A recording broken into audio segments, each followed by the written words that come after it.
കേരളത്തിൽ election result വന്നതിന് ശേഷം വരാത്ത രണ്ട് സാധനങ്ങളുണ്ട്. ഒന്ന് മുഖ്യമന്ത്രി, പിന്നെ ഒന്ന് നമ്മുടെ ഇവിടുന്ന് ബംഗാളിലോട്ട് പോയ ഭായിമാരും. ഈ രണ്ട് കൂട്ടരും ഇതുവരെ എത്തിയിട്ടില്ല. മുഖ്യമന്ത്രി ചിലപ്പോൾ ഇന്നോ നാളെയൊക്കെ എത്തും എന്ന് വിചാരിക്കുന്നുണ്ട്. പക്ഷേ ഭായിമാരെപ്പം വരുന്ന ഒരൈഡിയ ആർക്കില്ല.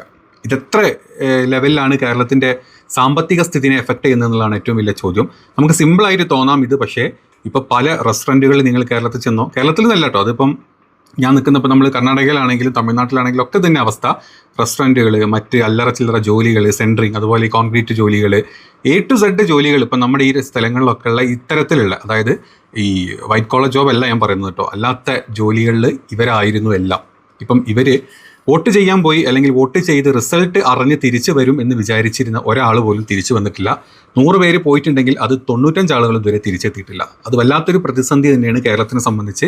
ഇപ്പോൾ നമ്മൾ കർണാടക നിങ്ങളെടുത്തോ, തമിഴ്നാട് എടുത്തോ, മറ്റ് സൗത്ത് ഇന്ത്യയിലെ ഭാഗങ്ങളൊക്കെ എടുത്തു കഴിഞ്ഞാലും ഏറ്റവും കൂടുതൽ കേരളത്തിലാണ് ഇവർ ഡിപ്പെൻഡ് ചെയ്യുന്നത്. ഏകദേശം 19 ലക്ഷം ആൾക്കാർ വർക്ക് ചെയ്യുന്നുണ്ട് കേരളത്തിൽ, ഇത്തരത്തിലുള്ള വർക്കുകൾ ചെയ്യുന്നുണ്ട് എന്നാണ് പറയപ്പെടുന്നത്. ഈ 30 ലക്ഷം ആൾക്കാർ തിരിച്ചു വന്നിട്ടില്ലെങ്കിൽ അവസാനം മലയാളികൾ മുണ്ടും മുറുക്കി പുറത്തോട്ട് ഇറങ്ങുമെന്ന് നിങ്ങൾ വിചാരിക്കുന്നുണ്ടെങ്കിൽ വെറുതെയാണ്. നമ്മളെ മലയാളികൾ കൊണ്ട് അത് പറ്റില്ല. ആ അവസ്ഥയിൽ നമ്മളായി പോയിട്ടുണ്ട്. നമ്മളെ ഭായിമാർ കഴിഞ്ഞ ഒരു 10-15 വർഷം കൊണ്ട് നമ്മളങ്ങനെ പഠിപ്പിച്ച് കളഞ്ഞിട്ടുണ്ട്. അപ്പോൾ അതാണ് കേരളത്തിൽ ഇപ്പോൾ ഏറ്റവും ചർച്ച ചെയ്യേണ്ട രണ്ട് കാര്യങ്ങൾ. ഒന്ന് മുഖ്യമന്ത്രി, ഒന്ന് ഭായിമാർ. ഏതായാലും നമുക്ക് വീഡിയോയുടെ കൂടുതൽ ഡീറ്റെയിൽസിലോട്ട് പോകുമ്പോൾ, വീഡിയോ ഇഷ്ടപ്പെടുകയാണെങ്കിൽ നിങ്ങൾ മാക്സിമം സപ്പോർട്ട് ചെയ്യുക, ഷെയർ ചെയ്യുക, ലൈക്ക് ചെയ്യുക.